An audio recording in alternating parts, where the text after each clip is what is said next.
Hey guys, what's going on? Welcome to the show. This is Sports with Strawberry Ice. I'm your host, Jeff Trunapole. And as always, I bring you sports from a West Side point of view right here in the great city of Cincinnati, Ohio, home of the Cincinnati Bearcats, who won a very, very close game last night. We'll get into that in a minute. Now, do me a favor. If you found the show, hit that like and subscribe button. Smash that thumbs up. I am holding at 841 subscribers. That is awesome. I appreciate every single one of you. Let's try to keep that rolling, get to 1,000 as fast as we can. Now, this show and every show is brought to you by T Properties. T Properties, quality housing for quality people. Check out their website at www.tpropertiesllc.com for all your rental property management needs and your rental needs. All right, got a couple news and notes to get into.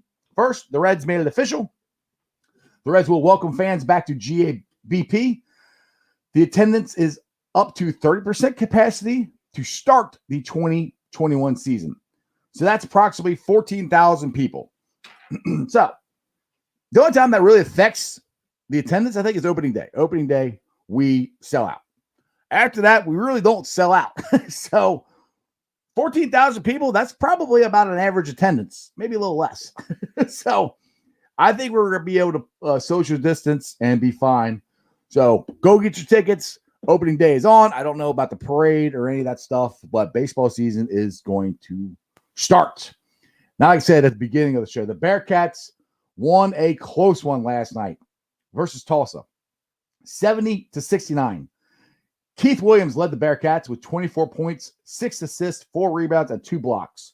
Davenport, 14 points, 7 rebounds, 2 assists, and the Madsen Madness was good for 9 points.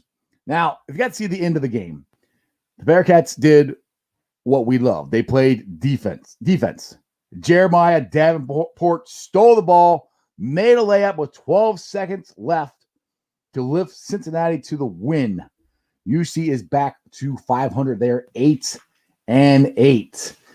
Now, for everybody, all the Bearcat fans who say that this team has quit on John Brandon, they're not listening to him. I think you should have watched last night's game. That team did not quit. They kept playing. They kept fighting. It was a struggle, but like I've said, over and over and over again, we have a ton of freshmen and sophomores. One of our best sophomores, Jeremiah Davenport, stepped up last night for us. So, like I said, we're not going to the NCAA tournament, but I was extremely happy with the Bearcats. Now we're bringing my boy Jeremy D. What's going on, man? Oh, just living a dream here in Cincinnati, pal. Yeah, same way here, man. It's been in the 70s all day. It's been tough. I've been having to wipe this dust and all this spring stuff. All right, so we're going to just get rid of Jeremy right now as he talks about how nice it is in Alabama.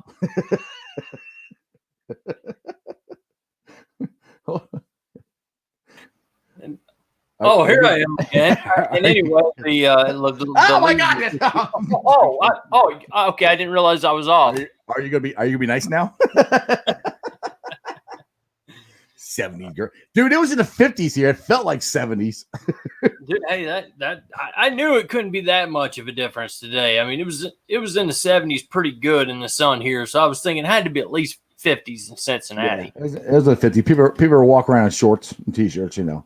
I know probably in Alabama, you guys are still bundled up in winter coats because it's 70 degrees, probably cold. Yeah, well, they would, you know. All right, so you got any new news on the free agent front with the Bengals, or what J.J. Watt's going to do, or what do you got? You know what? Yeah, I was able to get some of the latest news anyway on J.J. Watt, and I think we can kind of go ahead and put him to bed now, guys. J.J. Watt is wanting 15 to 16 million a year, and he's pretty much from – this may have been SB Nation – come down to the Packers, Bills, Tennessee, and Cleveland as his final teams of destination. As we knew, Pittsburgh can't pay him. So I don't see us paying him 15, 16 million a year, then going and paying Lawson 15, 16 million a year.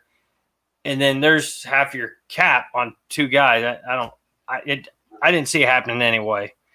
WJ3, the Vikings are going to come after him very hard per a report out of Minneapolis. We're going to keep an eye on that. And Charlie Casserly has Justin friggin' Fields, the man, the Buckeye, slipping up into the 20s and getting taken by the Steelers. No, boy. I don't like that. I don't either. I don't like it one bit. But the troubling fact is, if you look at his draft, which I did not write down, but it could put Fields in that area if there are trades.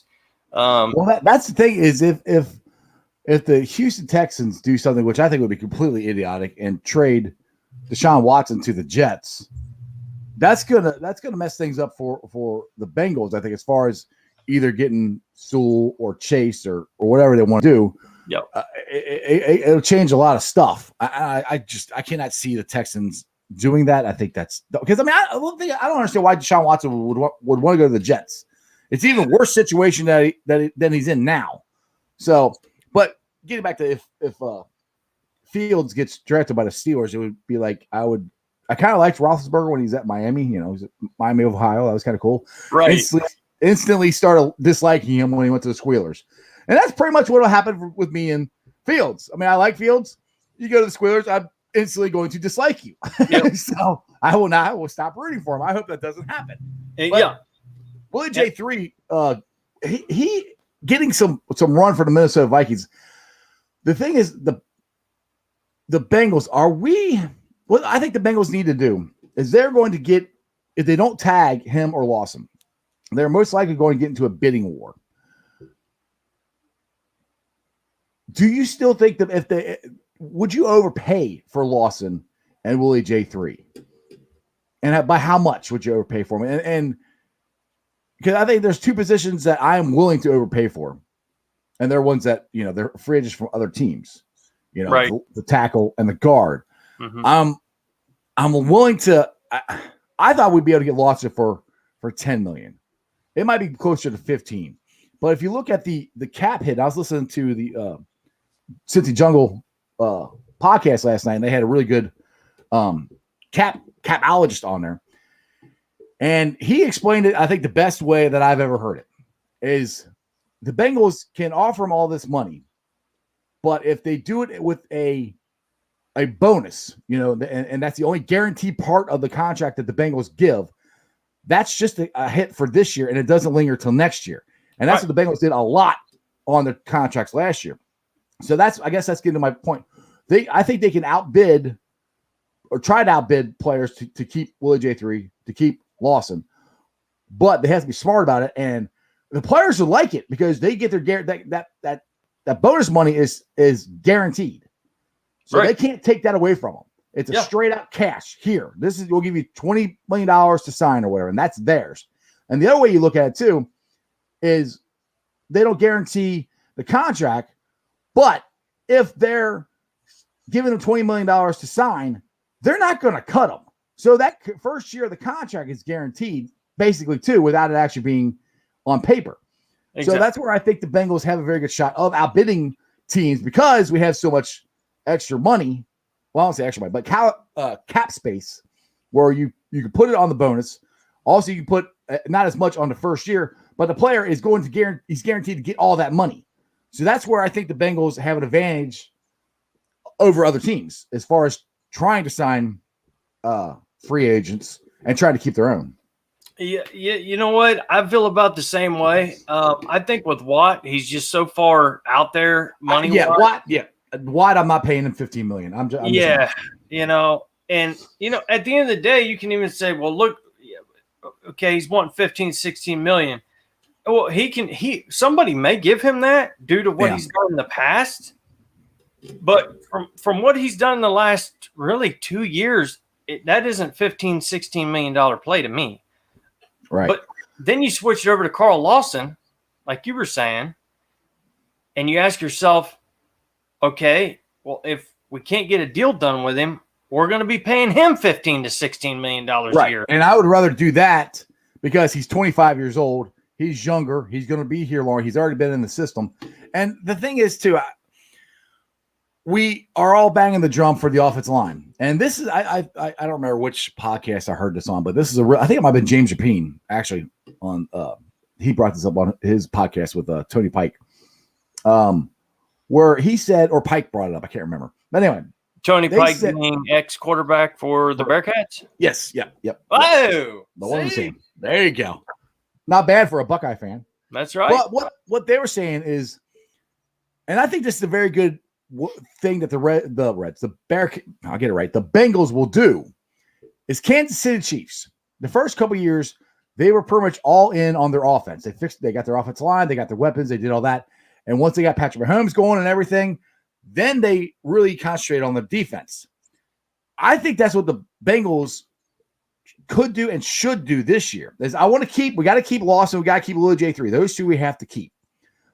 You get those two locked up, then you concentrate on getting that tackle, getting that guard, and then hopefully drafting Jamar Chase and, figuring out what to do down the line in the second and third round, where you could draft, more wide receivers, an edge rusher, possible tight end, stuff like that. That's where I think the Bengals need to do. And they're just going to have to try to outscore people, because I don't know if they can fix everything. I hope they can, but we'll see. But the biggest thing is, if you can keep Joe Burrow upright and you give him plenty of time to throw the ball and give him more weapons, we're going to have a better – that's our best chance to win games.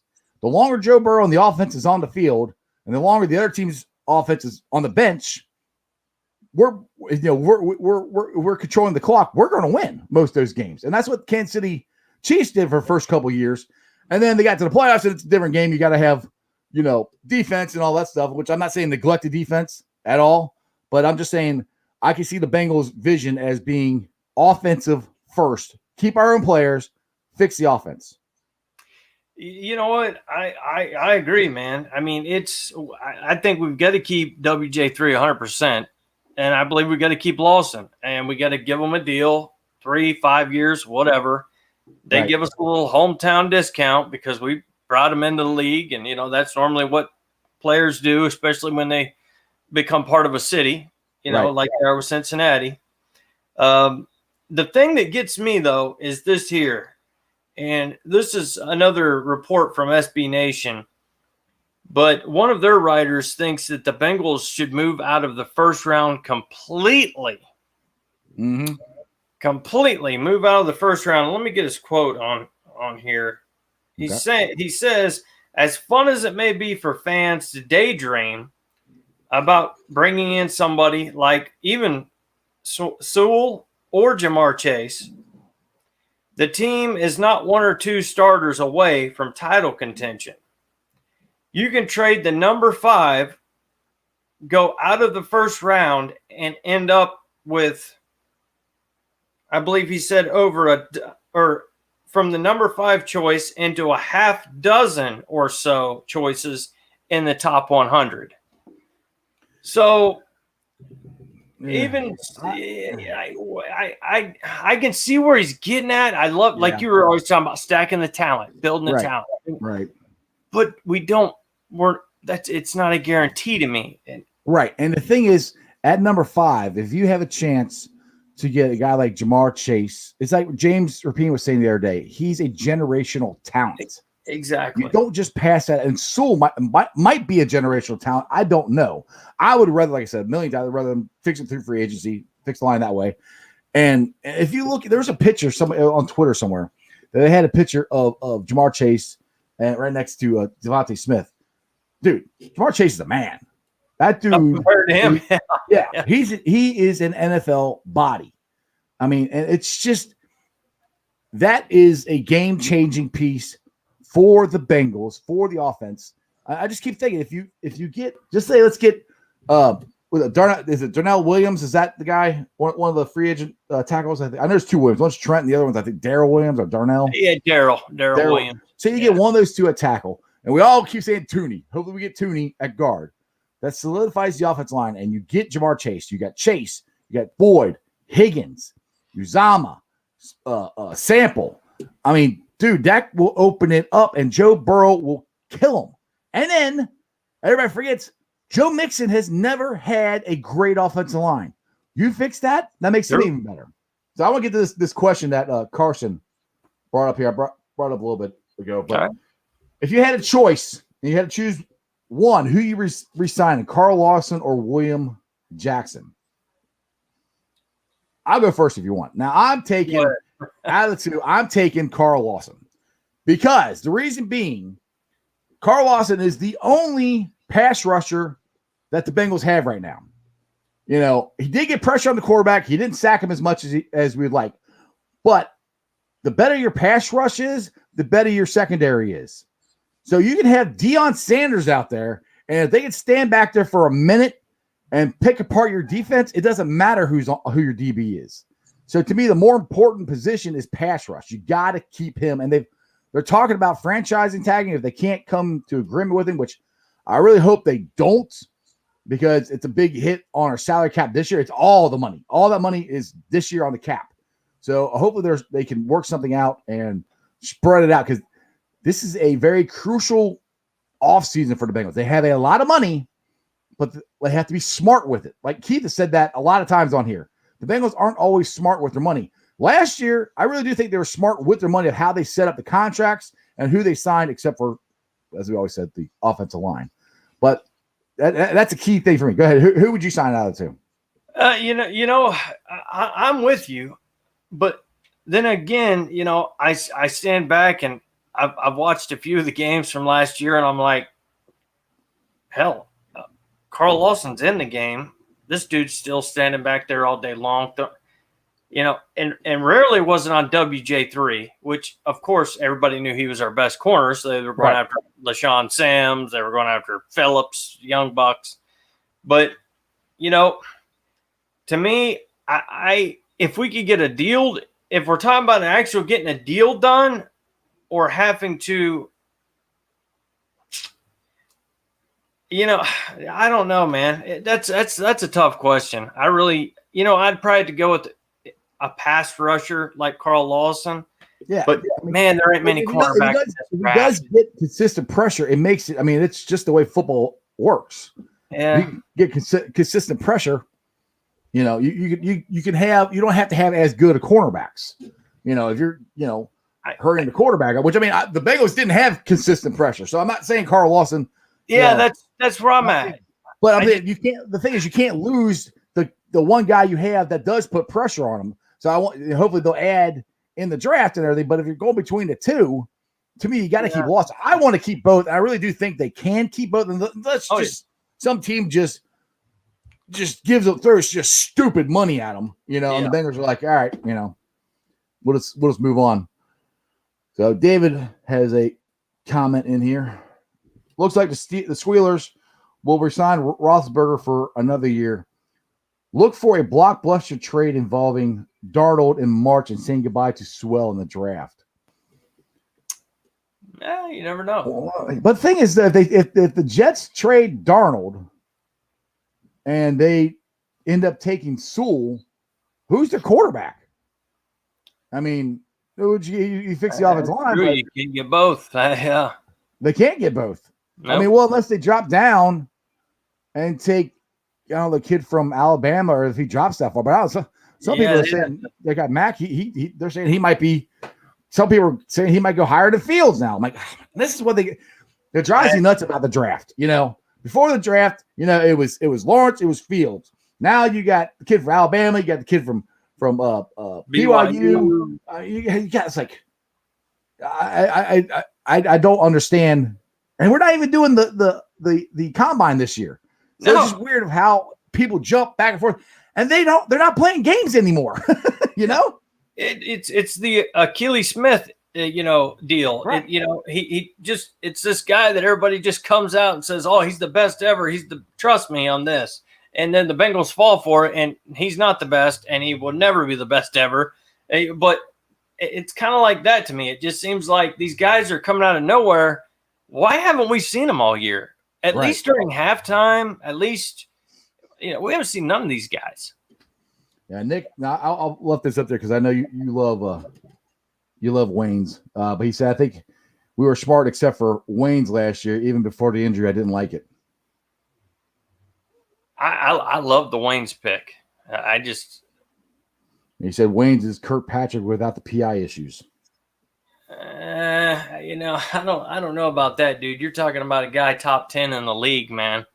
Stats are stats. I mean, but I truly believe that they didn't bring in Wayne's there is no really shutdown corners to me anymore. Like you were talking about Dion or Daryl Rivas, these guys, they just don't come around like that. There's a couple. There's not as many. Like there's one or two, but you're not. I mean, they're not an everyday, run of the mill thing you can pick up. Most teams don't have one. Yeah, it seemed like 10 years ago, maybe even 15, you'd go play a team and you'd say, okay, we know who this guy's got this cornerback. So, AJ may have a tough time. Chad Johnson may have a tough time all the way back. But now it's a little bit different. The defensive schemes have changed. Offensive, they've all changed. So, right. I don't know. We'll see. But I just think that having both of them would be. Oh, both! I want both of them. I mean, yeah, I do. I can't see anybody. I want a left tackle, and I want. Why not? Tooney, and people are like, well, that might be a pipe dream. I don't think it is because they have enough money to do it if they structure the contracts right. Yeah, they can do it. They just have to be smart with their money.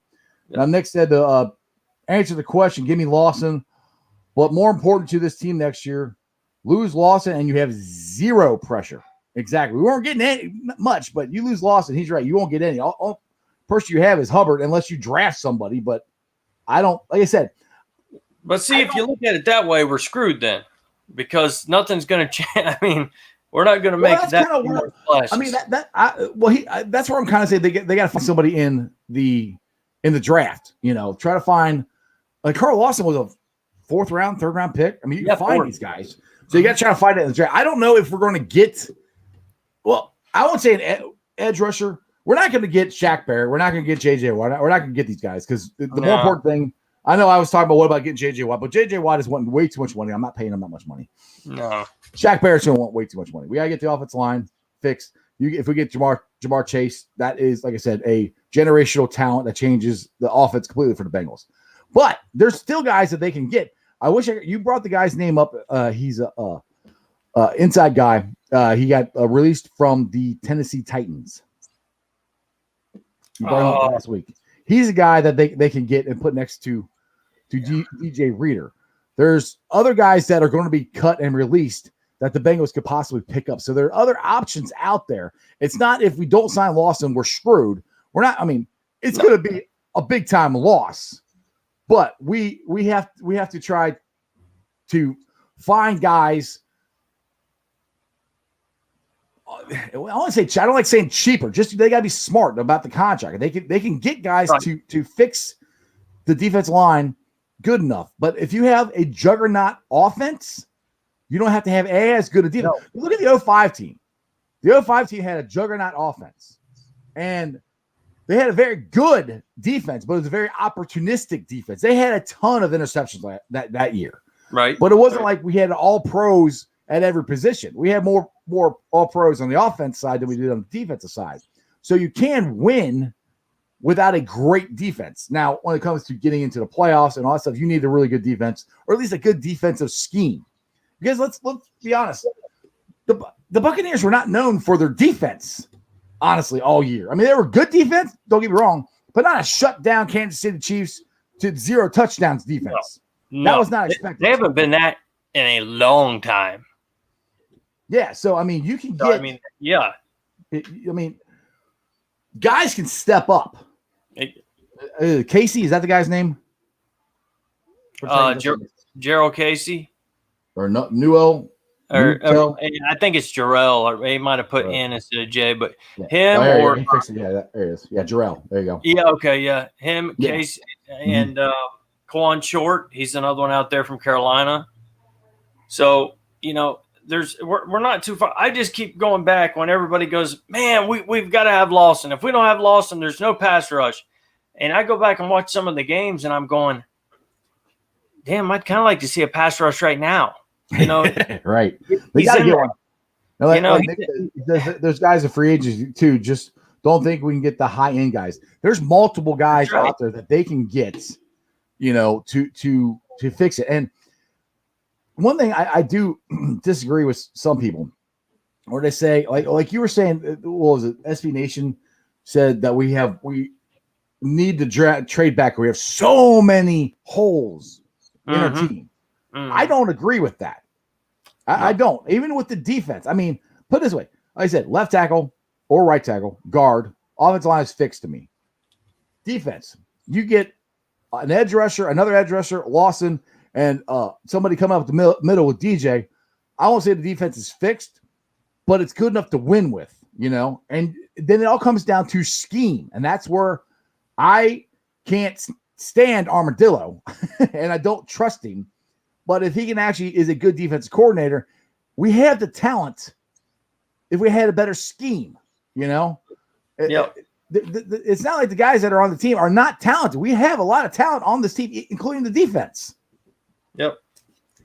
That's where I'm at. I don't care, they can look at it as a certain way of saying, yeah, we need multiple linemen, even on top of the linemen we may get, or this or that. But at the end of the day, when you're talking about a guy that really, when you're talking about Chase and even Sewell, you're talking about two guys that are going to be lucky to be there. So for one, if they're there, you're going to take one of the two, no matter how we decide to do our free agency. Hopefully we do it through offensive line. But, right.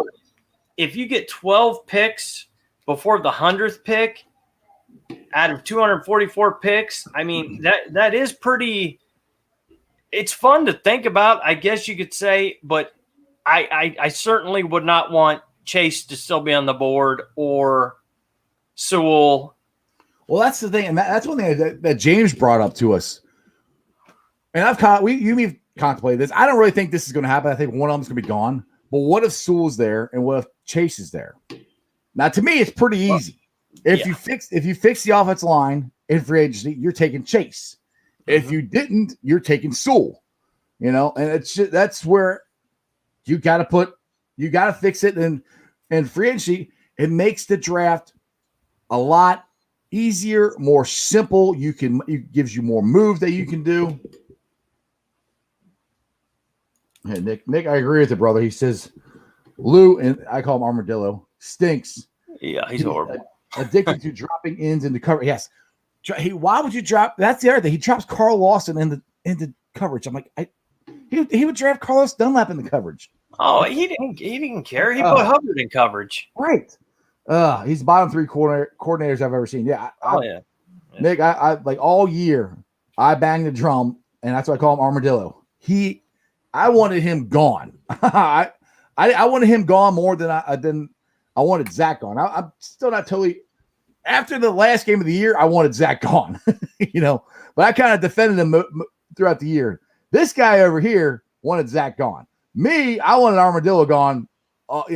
After the Indianapolis game, I wanted Armadillo gone. I'm like, you cannot blow a 20-something point lead by that defensive. That scheme was terrible, unbelievable. It was absolutely miserable. And yes, he is the bottom three. I don't know how he's going to take these players that we've got, that we've already spent money on, and then more players that we may bring in, or we definitely will be bringing in through the draft and free agency. So I don't know how things are going to change with that. That's up to it's above our pay grade, but I'll tell you right now, it's scary as hell. I don't like Lou. Period. No, I don't. Now, Tommy says the linebacking unit is solid. I like both Wilson and Davis Gaither. Bailey is a project. Also like Jordan Evans. He needs more snaps. Yeah, like I said. Me and Tommy talked about this one of the shows that you weren't on. That I really like the guys that they got last year. Yeah. In free agency. I like they were solid players. And I like the ones that they draft. And Duke Tobin, I think, hit it out of the ballpark as far as the draft goes, because from well, obviously Joe Burrow, but you got T. Higgins, Logan Wilson, Davis Gaither. These guys, Denajai. I mean, Denajai, say what you want to say. He played solid minutes for, what, a 4th or 5th round pick, whatever he was. I don't remember. But he hit it out of the ballpark, and they got to do it again this year. And their offseason, they hit it out of the ballpark as far as the free agents they signed, except for the offensive line, which, as we've said a million times, I don't know why they didn't do it. But that's where I think, and Nick set it up here farther up in the chat, that the Kansas City Chiefs won a Super Bowl without a dominant defense. You don't have to have a dominant defense. You have to be dominant on one side of the ball or the other. And the Super Bowl, the defense was more dominant than the offense was in this past year. It was. The year before that, Kansas City blew everybody's doors off. Yep. I'm kind of with you there, and my thing is, I hope these guys can get together. I mean, we got Trey Waynes, never played a snap. We got DJ Reader, played 4 games. We got all this money. Josh Bynes, he played a little more, but he had to have a year to actually he didn't really start coming into the Josh Bynes that I watched in Baltimore until towards the end of the season. Then I started seeing my boy. So I can see that them coming around and getting better. Lou scares the hell out of me again. Yeah. But I did want to ask you guys a quick question. Ask you the same thing.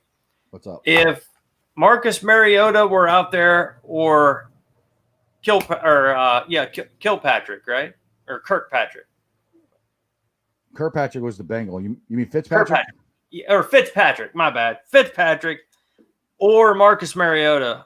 Who would you take? Because there's been a little bit of talk on both of them. As far as a backup quarterback goes, I take Fitzmagic, just because he, to me, is the perfect guy for, the worst case scenario, which I don't believe is going to happen, that Joe Burrow won't be back game 1.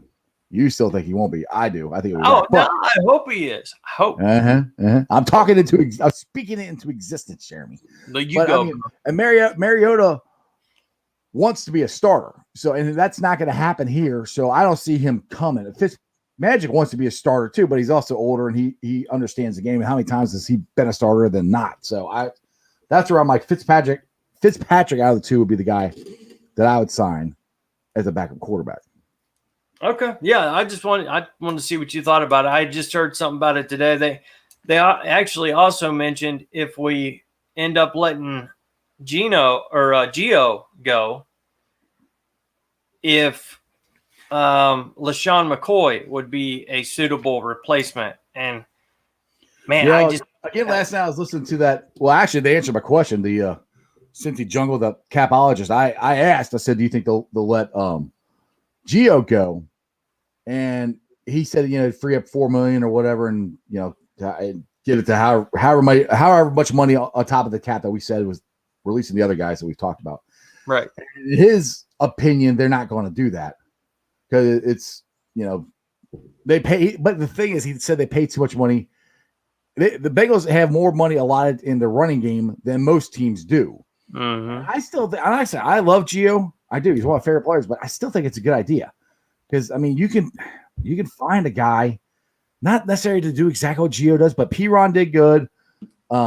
Mackenzie Alexander did good. I mean, and if you have a better offensive line, Joe Mixon is going to kill it. I mean, that's one of the other exciting things to me. You get the offensive line. I want to see Joe Mixon just kill it. And people in the chat there on the Cincy Juggle thing were like, well, Mixon, he dances too much before he goes in the hole, and he does this. I'm like, yeah. People, he has had a crappy line all 4 years he's been here. He's had to dance to figure out where in the world the hole is.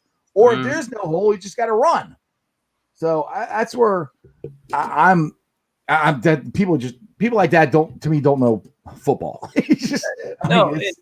And that's not our style. I mean, we don't, I guess you'd have to go back to what, hell, I can't even remember the last offensive line, but there's been quite a few where they'd run all over you and you knew it was coming and it didn't matter. That's not nowhere near where Mixon has ever been in his career with the Bengals. So, Right, you know, exactly. and the guy's still top 10 running back. Wait, what can you? Jeez. Well, I titled the show. We kind of got off on a tangent of the free agency and everything, which we seem like we always do that. Yeah. But the title of the show is, Elizabeth Blackburn's vision for the Bengals. Now, she is the granddaughter of Mike Brown, daughter of Katie Blackburn, and she had a very cool article that she put out on. Was that on Cincy? Where was that, on Bengals? Bengals.com. Bengals.com. Okay. And she's just talking about the vision statement for the Bengals moving forward. And I'm going to just pop it up there because I think it's great. And if you look at the center part, it says, the part in black, the Bengals strive to be a championship football team with culture built on high standards and competitive hunger. We connect players and fans and partners into one team and create an enduring legacy in Cincinnati. That, I think, is a powerful statement. It's the changing of the guards of what they are trying to accomplish. And I think it started last year of not only the image of the Bengals, but also the character of the players that they were signing and drafting. Completely, man. And what I loved about it is there was some fire in there. It almost seemed like, you didn't even have to read it, into making it sound like it was something. I mean, that was pretty forceful. And yeah. I loved it. I love to hear it. I mean, because that's what we need. We don't need to sit around and play patty cake and bring it. Oh, well, we're going to do this year. We're going to do that. No, pretty much that was the ham and eggs of the Bengals right there. And she just literally put it out there and said, this is what we are going to do. I mean, she's the future, owner, leader of the Bengals eventually. I mean, Katie Blackburn and her husband are going to take over. And that's the other thing. I think Tommy brought it up, or somebody brought it up, that they actually have a group of this, not just Mike Brown with his iron fist up there in the ivory tower saying, this is what we're going to do. It's not like that anymore. It's, it's Katie Blackburn, it's Troy Blackburn. It's, I think a couple that are part of the decision making. Now, obviously, I'm sure Mike Brown, if he wants something, he has the final say so, I would think. Yeah. But I just have a feeling that changed last year, not when Zach Taylor first got here, but last year, just the offseason, the way they did it, and just the thing we saw where it looks like they're talking about doing the Ring of Honor, or at least they're looks like they're trying to put up the names for the Ring of Honor. Like she said, she's trying to bring the fans in and everything. And that's one thing the Bengals always lacked is connection with the fans. And that's one of the reasons that the Reds do such a great job of that. And honestly, the Bengals have been they've been to more playoffs than the Reds have the last couple of years, to be honest, in the last 10 years. Yeah. Well, it's just probably if you go 2000 to now, the Bengals have been to more playoffs. They haven't won any, but neither have the Reds. They haven't won a playoff series. No. But they've been in more playoffs than the Reds have. But people never give the Bengals a break because they never feel like the Bengals care about them. There's no Ring of Honor. There's no just reaching out to the fans and just it's saying, open your arms up and bringing them in and saying we care. The Reds do it a ton. They are great at it, at what they do. So that's where I'm very excited of the new blood that's coming in to the Bengals organization. And the thing is, we talked about this before. They've got to do something because 2024 or 2025 is coming quickly. And the stadium deal is going to have to be renewed. And the Bengals, that's all the Bengals want. They want the stadium maintained. They don't want a brand new stadium. They want it maintained, So, and like I said before, we lose the Bengals, we're not getting a football team back. No. And that's why it's so great to hear those words come from her. A younger, I think Nick may have mentioned it, a younger voice, and she is. And you know what? I love the fire, like the compassion. It seemed to me like she's ready to, play a little ball, I guess you could say, between her, Tobin, and, Katie and her boy Troy or whoever's running things. We're going to find out soon enough. That's for sure. Exactly. Yeah. Nick had a great point here. He said little things like better social media teams have made a big deal in fan engagement. Exactly. Well, it's not that. It's just the different podcasts too that they have. I mean, there's more Bengals podcasts than there are Reds podcasts. I mean, you could look up, there's, mine's not necessarily considered a Bengals one, but it's a just Cincinnati sports one. But there's Bengal Jim. There's Hear the Crowd Roaring. There's Cincinnati Jungle. There's Orange and Black podcast. They're not all run by. I'm not run by anybody except me. But they are in partnership with the Bengals, and they can get different Bengal players on there and different broadcasters and stuff like that. That stuff like that helps, and then just silly social media stuff they do, which the Reds have been great at for years. The Bengals last couple of years have finally got into that, and that also puts the Bengals out there in the fans' minds during the season when they're not playing. You know, the interactive part is a huge gap. I mean, like you were talking about the Reds. It's like day and night with Cincinnati, with the Bengals and the Reds. And the interactiveness with the fans for Bengal fans, not only does it help your team, does it help your city, does it bring more people, get everybody energized, but it also, when you put a good product on the field, you don't hardly get near as many complaints. Right. And the thing is, Cincinnati fans, we love the Bengals. We love them. I mean, we should be considered one of the most loyal fan bases around the NFL. I put our fan base against anybody's. All right, now David said, according to the experts, the offensive line talent is deep in the draft. So the Bengals should take Chase and another elite receiver at 5, fix the offensive line later in the draft and free agency. Well, the thing is, there's only one guy, and like James Rapine said, there's only one guy who's a generational talent as far as the offensive line goes, and that's Sewell. So if they don't fix it in the free agency, I'm scared about taking it just because of the problems that we've had with, the offensive lineman in the past.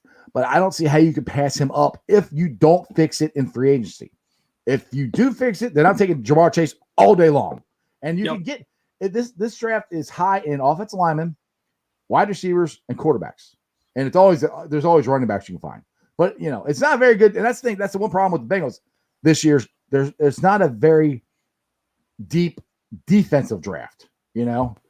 So it's gonna be that's where they gotta really do their due diligence and try to find these guys. Yeah, because like he was saying, we've got it's a pretty solid deck of offensive linemen, but when you get to tackle, there is a big drastic drop off. Yeah, there's Sewell, and then there's everybody else, according to the experts. Yeah, you want to say Slater might be whatever. James Rapine is not sold on Slater. He was not sold on Slater at all. He wasn't at all. But then again, you've got some of these big idiots from I'm kidding, but NFL Network and all these guys coming out with Slater's better than they got Sewell going at 12 or 15. So that's the thing. When they come out with mock drafts, people come out with mock drafts right after the season. I'm like, and you have no idea what these teams are going to do, where these guys are going to drop or anything. I'm like, I don't really start paying attention to mock drafts till, I don't know, mid-March, maybe beginning, because that's when you really know, because the guys who do the best job at the mock drafts is one of my, and I'm going to give Calhead credit. It's the guy who Calhead puts on there, and I can't remember his name right now, but he is one of the best guys as far as people he knows in the NFL and what he's talked to of what they're thinking about doing. And if it's just a guy going like me, you and me can go do a mock draft. Oh, I take this guy. Oh, I take that guy. There's no, you got to, if you want to base your mock draft, you got to base your mock draft on sources, on people who intelligently know what's going on and potentially in the NFL. Yep. You're not going to know that in January. No. And you've got to go watch this kid face to face. You can't just watch tape for a couple of minutes. You got to see this kid's pro day or whatever the hell they're going to let him do, because you never know with the draft. Natty, what up, brother? What's up, Natty? It has been a while. Exactly. All right. Nick says, I think even if you fix the line of free agency, you can still take Sewell. Sewell. If you take Sewell, the line goes from the weakest position group to potentially the best. Yeah, and you could do that. And James said the same thing. If you do that, if you fix through free agency and you take Sewell, you can kick Jonah into guard, which, I mean, they've said on reports that they don't want to do that or they're not planning on doing that, but you can.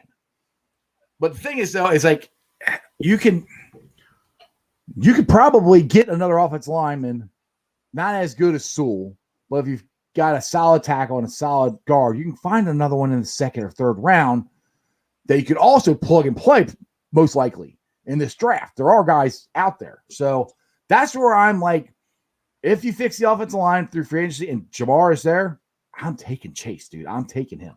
But if he's not, and they don't do it, they don't fix the offensive line, I'm taking Sewell. You know what? Myself personally, and I may be completely crazy, but I think that, okay, thank you. I've been told now. Thank you. So it has been confirmed. Jeremy G is da, da, da. But you know what? I think it's literally going to come down to what exactly the Bengals know about Joe Burrow's injury. I say this to say this because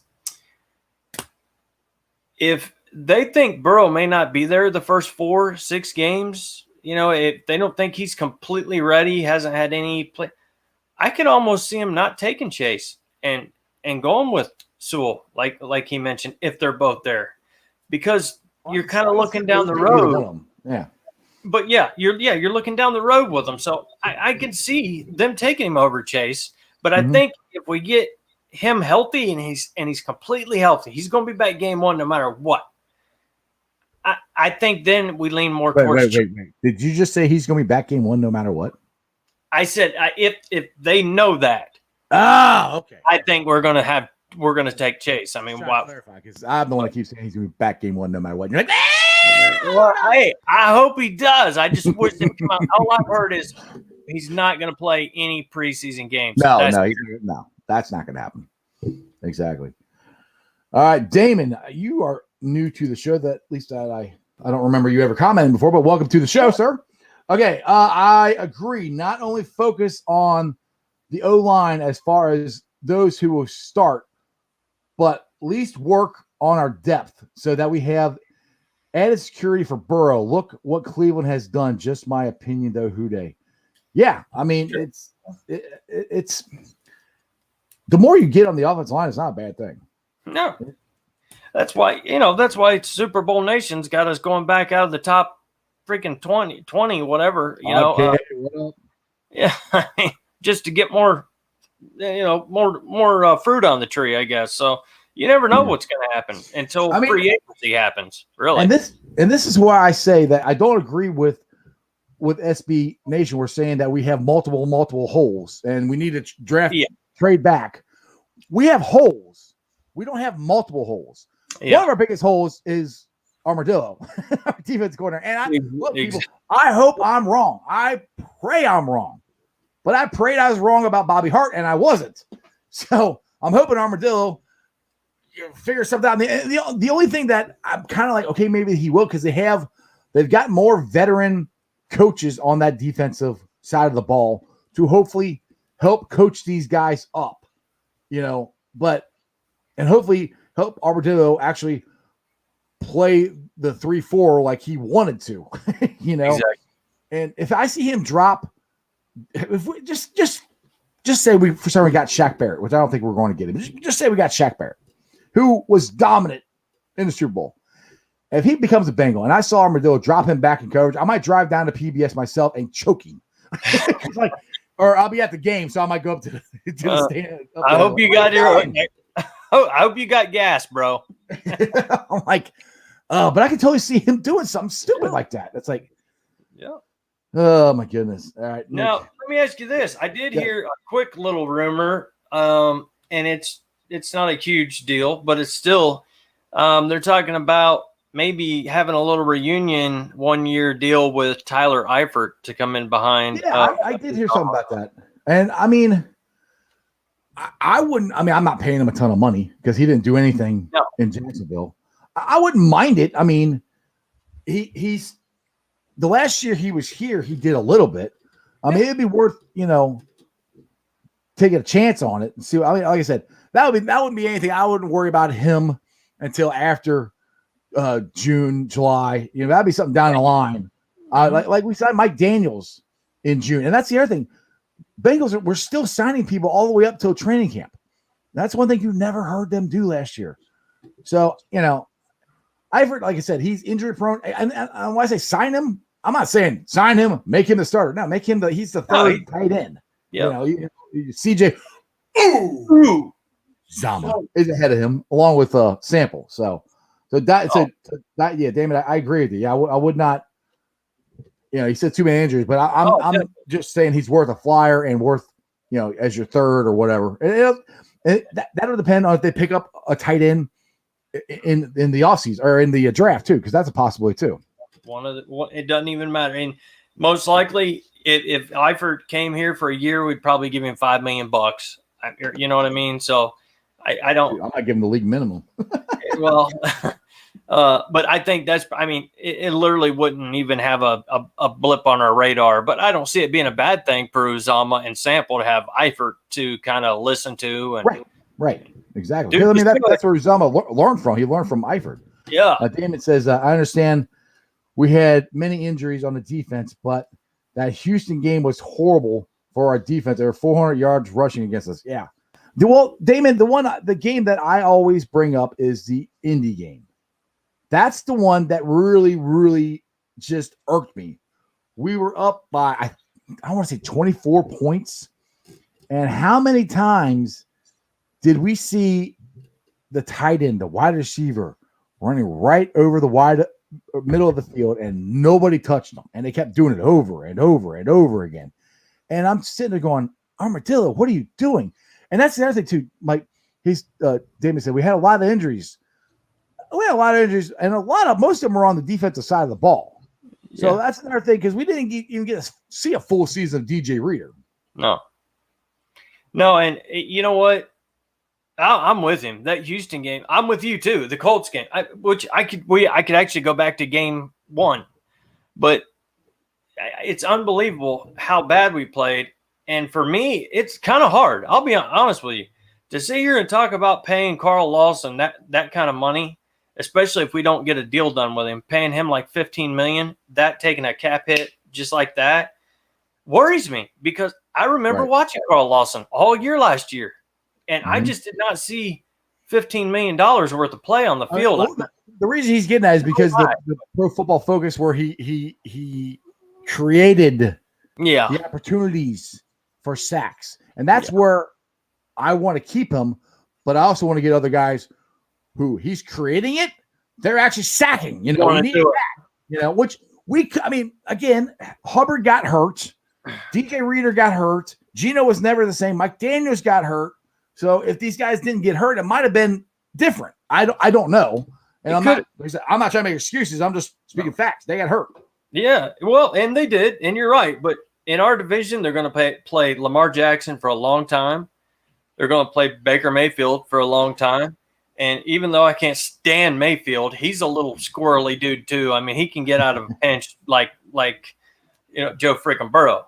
But luckily he don't have the touch that Burrow has. But anyway, and then we're going to have whoever, maybe Justin Fields, if Charles Castley's right. Coming up behind. Well, if you guys didn't hear earlier, Jeremy read an article that they had Fields dropping down to the Squealers in the draft. 20 spot or top 20 spot. So if that happens, you're looking at not pretty much all running quarterbacks in the AFC. So we cannot look the same way we did last year, period. And it doesn't you can take away the quarterbacks we go against. Everybody goes against good quarterbacks, but we go against some serious ones, and we must play better. Yeah, I agree with Nick here. He said injuries happen, but injuries look much worse when the scheme is bad. I agree with that. That's where I'm not an Armadillo fan at all. I've seen enough of him. All right, man. It's about 6:25, and I just heard my son and his fiance come in, so we're going to eat some dinner. So I think we're going to roll on out of here. Cool deal. But I'd like to invite you guys all to join the Facebook groups that help me or let me live stream. I appreciate those guys. I'm a member of all of them. They are Who Dey Nation, Ohio State Bucknuts, Cincinnati Reds, rounding third and heading for home, Bearcat Ruckus, and the Ice Bar. And you follow me on all my social media platforms, all under Sports with Strawberry Ice, on Facebook, Twitter, Instagram, and TikTok. The podcast will be put up later on tonight. Make sure you guys rate, like, and review. I'm on BeanPod, Apple Podcasts, pretty much wherever you get your podcasts. I'm there. And other than that, oh, wait, YouTubers. Sorry, we're at 841. That is awesome. Let's keep it rolling. Let's try to add some more people, get to 1,000 as fast as we can. Other than that, Jeremy Dean, will you help us roll on out of here? I certainly will, my friend. And just real quick, just want to throw some prayers and love to Tiger Woods. Hope everything's all right, man. Yes. Most likely, Playing golf, probably. Yes. Let's just hope he can walk and have a normal life. That's the more important thing right now. Yep. Hopefully he can at least walk, play golf with his son, and forget about the PGA. Just get better. Yep. Because as normal life as you can. Yeah, that's right. Because it's not all about golf, even though that's how he was raised to be. It's not looking that way now, and he's going to have to probably make a turn into his future that's something different than he's ever been a part of. So anyway, the ones out for Tiger. And other than that, as always, remember one thing and one thing only, and that is you don't live in Cleveland, you live in Cincinnati, so act like it. Keep telling your friends, like the show, and tell your friends about the show. Exactly. Who Day? See you guys tomorrow. Zeke of the Week's tomorrow. Make sure you guys write it down, figure out who it is, and maybe comment on the show. And other than that, that's just sports, baby. See ya!